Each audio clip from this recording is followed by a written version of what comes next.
And she says the most offensive thing to me that you can say to a person of color in the United States of America. She asks me, "Were you born in this country?" And I was immediately offended. I put my hands on my hips and I said, "Yeah, I was born in this country." She then goes on to ask me, "How old are you?" I said, 19 years old. She says, "Are you married?" I said, "No, ma'am." She says, "Do you have any kids?" I said, "No, ma'am." "May I help you find something?" She then goes on to tell me something that changed my life forever. She says, "You look like you could be the next Miss USA."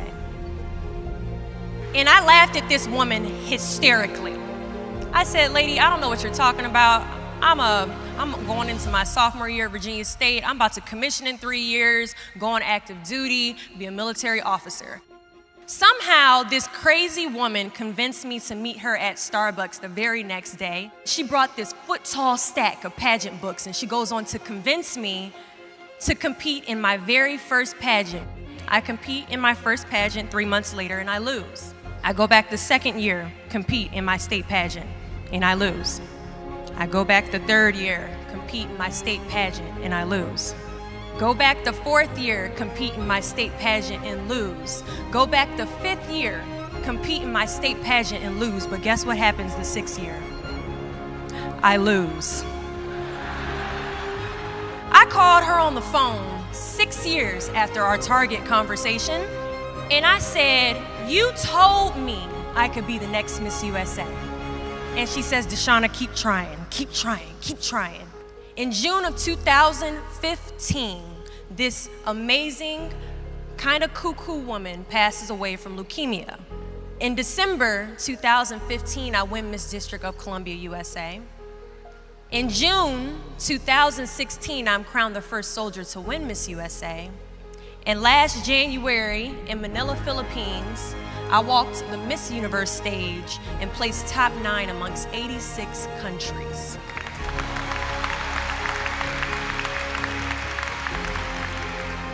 Do not fear failure, but please be terrified of regret. When you walk out this door into the real world, you will receive a lot of shut doors, a lot of turned down applications. You will hear way more no's than you hear yeses.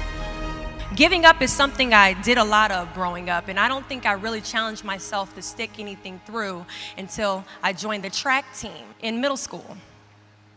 I remember having to ask my mom after tryouts and making it to the team for my very first pair of track shoes. Now, at the time, she walks into our house and she has a bag that has a nice Nike check sign on it, so I get excited because I wasn't getting new shoes very often.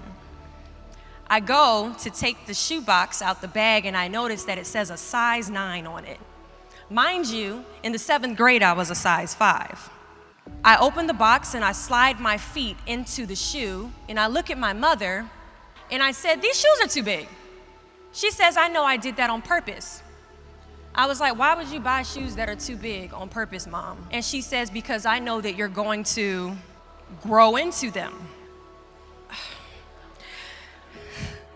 Coach has us line up on the starting line and he wants us to run a lap around the track.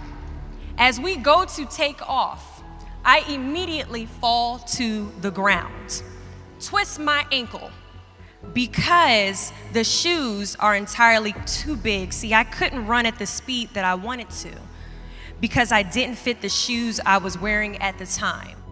Now, many of us have goals we're trying to achieve, but the person we are right now is not the person that we need to be when we cross the finish line to our dreams. So we must walk and pace ourselves on this journey to our goals because we haven't grown enough in ourselves to fit the shoes that we need to achieve our aspirations. But let me tell you something. If I had won Miss USA my very first year, I would not have been Miss USA. I would not have been the version of myself that I needed to be to properly handle a national title.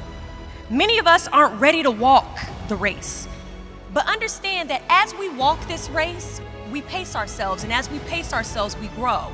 And as we grow, our foot gets bigger, and as our foot gets bigger, our shoes begin to fill, and as our shoes begin to fill, we can now run a little bit faster, and as we pick up the pace, we get to the finish line at the exact time we are destined to cross it.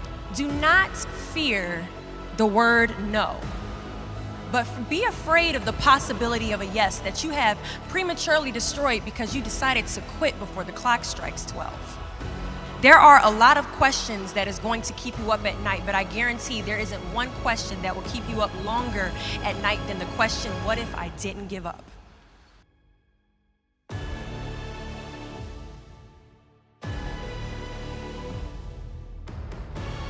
I am here to tell you in a nutshell that it's okay to walk sometimes. We can dream, we can be ambitious. That is a must when it comes to succeed, but we must also be realistic with where we are in correlation with the person that we need to be to properly execute the goals that we have set in front of us.